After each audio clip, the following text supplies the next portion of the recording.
সমিতি কর্মী সবাইকে আমি প্রথমে আমার ব্যক্তিগত তরফ থেকে এবং খোয়াই জেলার পক্ষ থেকে সবাইকে শুভেচ্ছা অভিনন্দন জানাচ্ছি।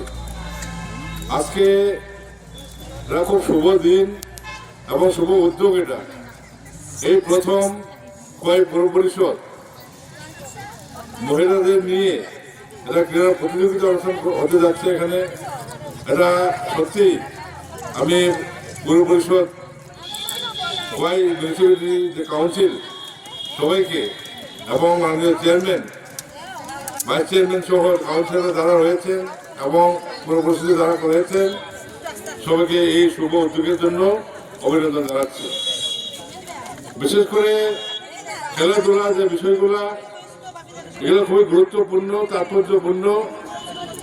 এমনিতে অনেক দেরি হয়ে গেছে, আমি খুব বেশি কথা বলবো না।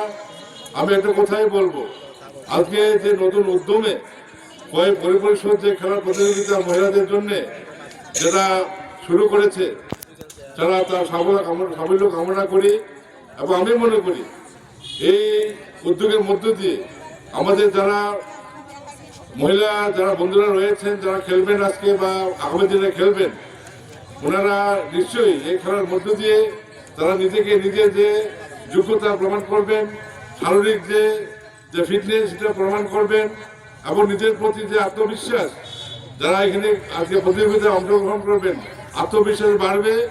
এবং যারা আমরা বিভিন্ন সংগঠনের সাথে জড়িত তারাও তাদের নেতৃত্ব করার ক্ষেত্রে এই দলগত যে বিষয়গুলো রয়েছে, যে দলগতভাবে ঐক্যবদ্ধভাবে আমরা যে কাজ করতে পারি, মহিলারা কাজ করতে পারি, সেটাও আজকে এটা প্রমাণিত হবে এবং ভবিষ্যতের জন্য আমাদের এটা কাজে লাগবে। আজ আমাদের রাজ্যের সরকারও বিভিন্ন সময়ে বিভিন্ন ডিপার্টমেন্টের উদ্যোগে বিনয় বর্মা আমাদের সাথে আছেন। সবাইকে প্রথমেই আমি পৌর পরিষদের পক্ষ থেকে শ্রদ্ধা, শুভেচ্ছা এবং নমস্কার জ্ঞাপন করছি।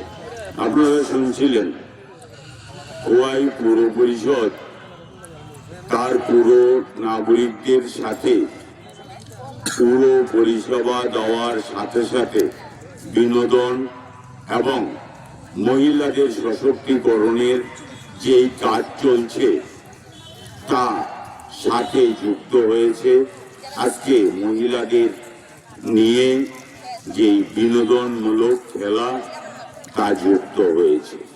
কারণ আমার দেশের মাননীয় প্রধানমন্ত্রী নরেন্দ্র মোদীজি এবং আমার রাজ্যের মাননীয় মুখ্যমন্ত্রী প্রফেসর ডক্টর মানিক সাহার নেতৃত্বে যে ত্রিপুরা চলছে, আমার দেশের প্রধানমন্ত্রীর যে স্বপ্ন যা বাস্তবায়ন হচ্ছে মহিলা সশক্তিকরণের ক্ষেত্রে, তার সাথে সাথে মহিলারা কিভাবে আত্মনির্ভর হতে পারে স্ব ক্ষেত্রে সেই ব্যবস্থা করা হয়েছে।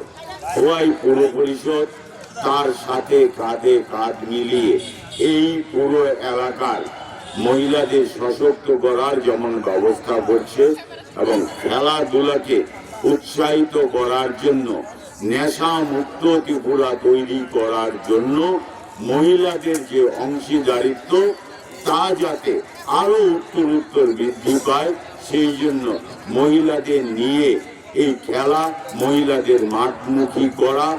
মায়েরা বোনেরা যদি মাঠমুখী হয় তবে বাড়ির যে ছেলে কিংবা মেয়েরা তাদেরকে মাঠে পাঠাতে মায়েদের কোনো ধরনের সংকোচতা থাকবে না।